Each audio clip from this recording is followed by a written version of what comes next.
Hello दोस्तों, आप सुन रहे डॉक्टर किरण सागर को कहीं न कहीं आईना तेरी यही कहानी में। पिछले एपिसोड में आपने अभिनव के किरदार को जाना कि कितना वो नॉटी है और किस तरह से वो सबको परेशान करती हैं।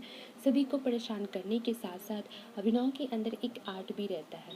वो बचपन से ही पेंटिंग की तरफ उनका आकर्षण बहुत ज़्यादा रहता है और वो पेंटिंग करते हैं। अब जानते हैं हम लोग अभिनव के बड़े भाई यानी कि राघव के बारे में। राघव बहुत ही शांत स्वभाव का और होनहार बालक था। वो हमेशा से ही अपनी कक्षा में प्रथम आया करता था। हमेशा से ही हर काम में अव्वल होता था। सारे काम को अच्छे तरीके से करता था। अपने बहनों के साथ, भाइयों के साथ अच्छे संबंध थे राघव के। वो अच्छे तरीके से हर काम में अपने पिताजी का और अपने माताजी का एक वो आज्ञाकारी पुत्र माना जाता था। एकदम राम और लक्ष्मण की जोड़ी थी दोनों की। दोनों भाइयों में बहुत अच्छी बनती थी। राघव अपनी पढ़ाई के साथ साथ वो कुछ ना कुछ टेक्निकल्स के काम भी करते थे। मतलब घर के जो पुराने कोई भी सामान होते थे उनको वो खोलना और बनाना, ये सब चीज़ें वो किया करते थे। एक दिन की बात है जब वो बचपन में, जब वो बहुत छोटे थे, उन्होंने रेडियो को पूरी तरह से खोल दिया और उसको वापस से खोल करके उसको बंद करने की कोशिश में उसमें से कुछ सामान मिसिंग हो गया, जिसकी वजह से वो चल नहीं रहा था। डर के कारण वो पलंग के अंदर चले गए। सुबह से शाम हो गई, सब उसे ढूंढ कर परेशान हो गए क्योंकि वो सो गए थे। तो किसी को पता नहीं चला, सब परेशान हो गए थे।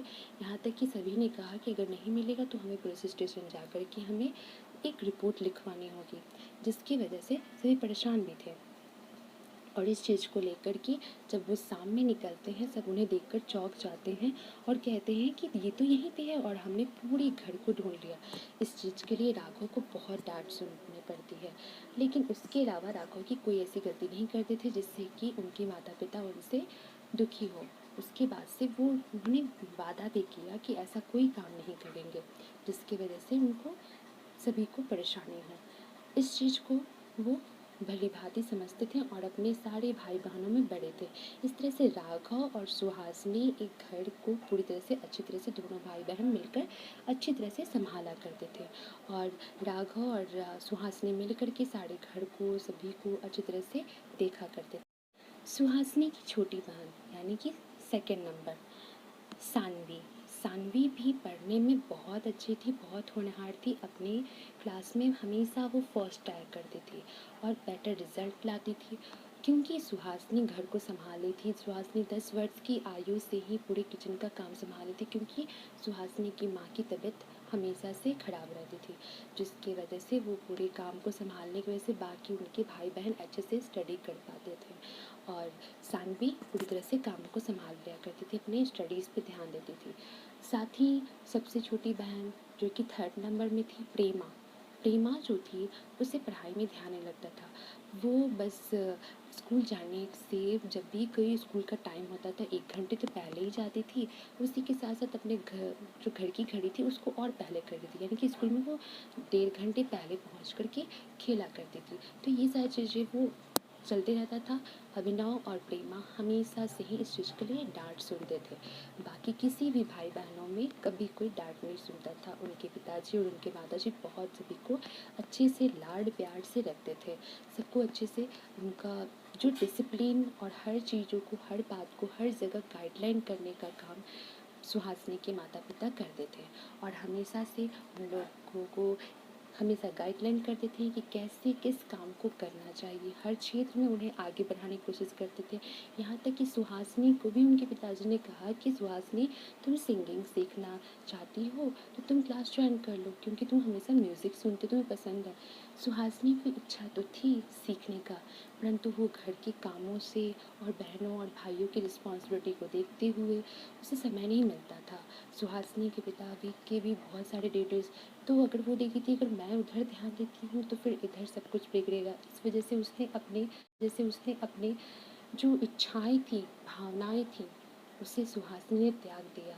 यहाँ तक कि स्कूल में भी अपने होमवर्क्स नहीं करके जाने की वजह से सुहासिनी को कई बार डांट भी पड़ती थी और कई बार उसे पिटाई भी होती थी। लेकिन फिर भी सुहासिनी हंसते हुए सब कुछ सहती थी और करती भी थी। पढ़ने का वक्त नहीं मिलता था क्योंकि बहनों भाई सबकी देखभाल में ही उस सुहासिनी का पूरा समय निकल जाता था। हालांकि सुहासिनी पढ़ने में अच्छी थी, अपने क्लास में ही जो चीज़ें, जो होमवर्क मिलता था, जो क्लास वर्क में अच्छा करती थी, लेकिन वो घर से होमवर्क करके नहीं ले जाया करती थी क्योंकि समय नहीं मिल पाता था। और सुहासिनी के पिता वो खाने पीने के बहुत शौकीन थे, खान पान में उनका बहुत अच्छा था, वो सभी का ध्यान रखते थे। तो इन सब चीज़ों में किचन में ही सुहासिनी के समय निकल जाया करते थे। तो ये सारी चीज़ें चलती रहती थी और इन सब में सुहासिनी जो है अपनी पढ़ाई से थोड़ी सी, लेकिन उसे किसी बात का दुख नहीं था क्योंकि वो सोचती थी कि कम से कम मेरे भाई बहन वो अच्छे से कर रहे, और वो अपने माता और पिता की एक आज्ञाकारी बेटी थी। और हमेशा से ही दोनों भाई बहन मिलकर के अपने छोटे भाई बहनों को संभाला करते थे और इस तरह से अपने माता पिता और सभी की आज्ञाकारी थे।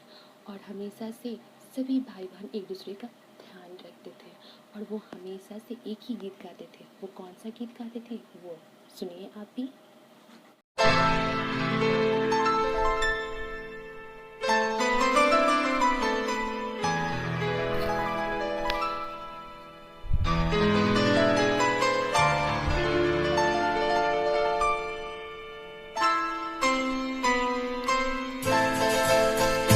ये तो सच है कि भगवान है मगर फिर भी अनजाने हैं।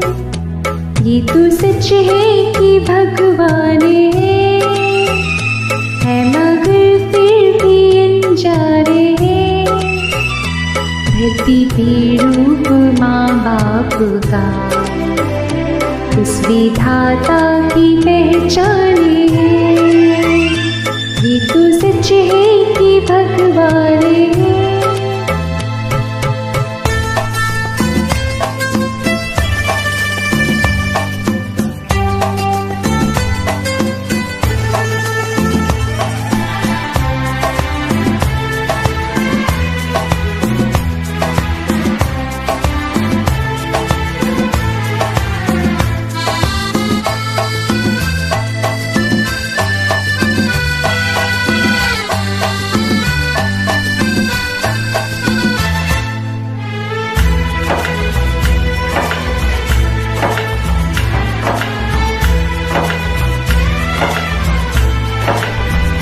जन्मदाता है जो नाम जिनसे मिला, थाम कर जिनकी उंगली है बचपन चला।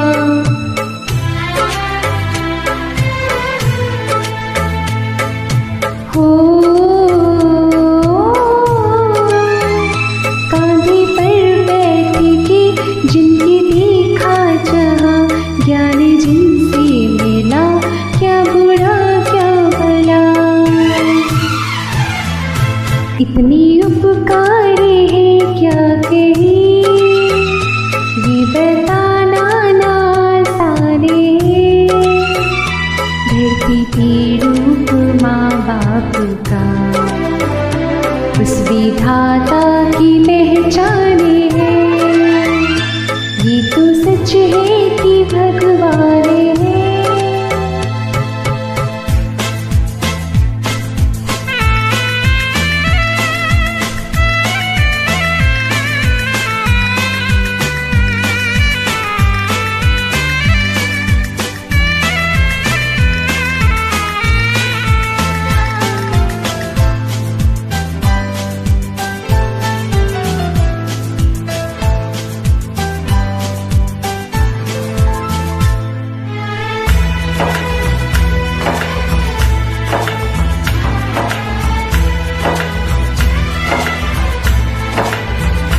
जन्म देती है जो माची से जग है, अपनी संतानें भी प्राण जिसके रहे।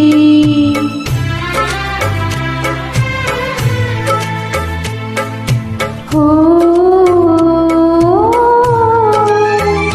लोरियां होठों पर सपने बुनती न जाए, नींद जो वाड़े दे हंस के हर दुख से।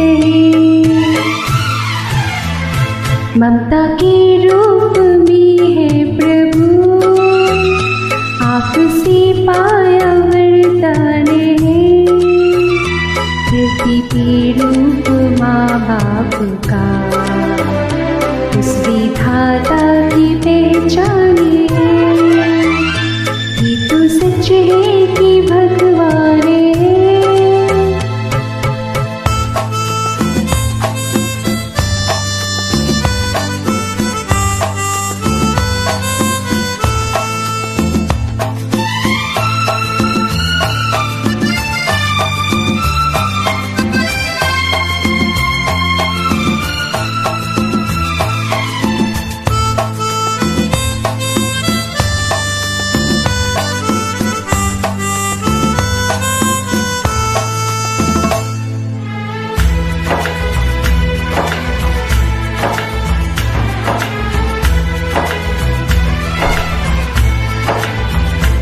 आपकी ख्वाब हम आज होकर जवान, उस प्रणाम शक्ति से करते हैं प्रार्थना।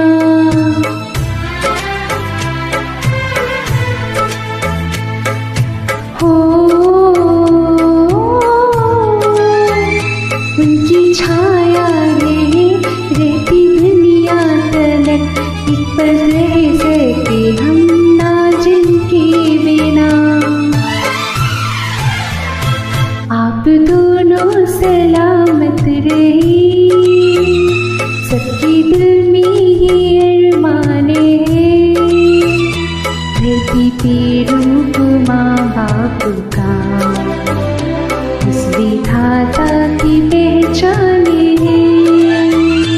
कि तू सच है कि भगवान है मगर फिर भी अनजाने, धरती पे रूप माँ बाप का, उस विधाता की पहचाने। गाइस, अपने पेरेंट्स का रिस्पेक्ट करें, उन्हें वृद्धाश्रम ना भेजें, क्योंकि वो अवस्था एक न एक दिन आपके साथ भी आएगी। हमारे पेरेंट्स बहुत अनमोल वो रतन है जिन्हें संजो कर रखना हमें बहुत ज़रूरी है। अपने पेरेंट्स को कभी वृद्धाश्रम ना भेजें। अगर आप नहीं भेजेंगे तो ये सारे वृद्धाश्रम बंद हो जाएंगे। प्लीज़ मेरा आपसे भी हाथ जोड़ कर प्रार्थना है, प्लीज़ अपने पेरेंट्स को वैल्यू दें, प्लीज़ प्लीज़ प्लीज़ हैंडल का प्लीज़ रिक्वेस्ट प्लीज़।